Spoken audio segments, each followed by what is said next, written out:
Qatar is condemning Israel for what it says was an IDF strike on its capital city of Doha. After multiple explosions in the city, the Israeli military has released a statement saying it's conducted a precise strike targeting Hamas senior leadership, but Israeli officials aren't saying where that strike happened. Now let's go right to Chief Foreign Correspondent Ian Pannell in Jerusalem with more. So, Ian, what do we know so far? Yeah, so what we know is earlier this afternoon, local time, there were reports of explosions in the capital of Qatar, Doha.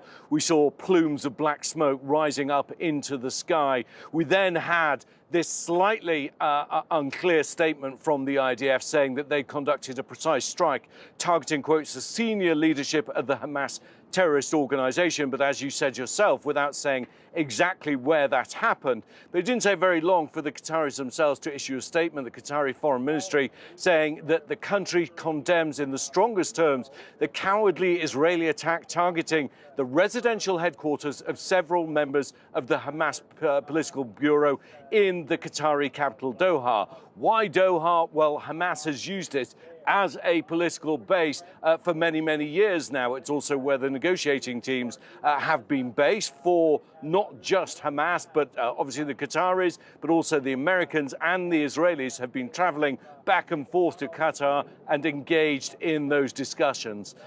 Meanwhile, the Qataris go on to say that this criminal act constitutes a flagrant violation of all international laws and norms and a serious threat to the safety and security. Now, Diane, I've lost communication with me, but let me just tell you that Hamas themselves on their Telegram channel, this is a social media channel, confirmed that there has been a target on the office of their leader in Gaza. He's not in Gaza, he's in Doha, Khalil al-Hayya. This is a major development. Remember that Israel does enjoy diplomatic relations with Qatar as well as a number of other countries. This will blow out the water any immediate prospect of peace, any immediate prospect of a ceasefire or hostage release, something that President Trump has been talking about only in the last couple of days, saying that he felt a deal was close to being done. The key questions, I think, that now need to be answered.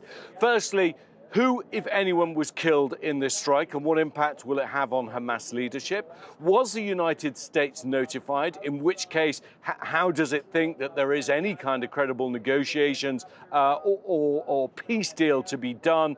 And what does it do to the future of relations between Israel and the Palestinians, as you have Israel stepping up operations in Gaza and the West Bank, conducting strikes elsewhere in the region, nominally against foes, former or present, but we haven't seen a strike like this in a very long time, and certainly not in Qatar as long as I can remember.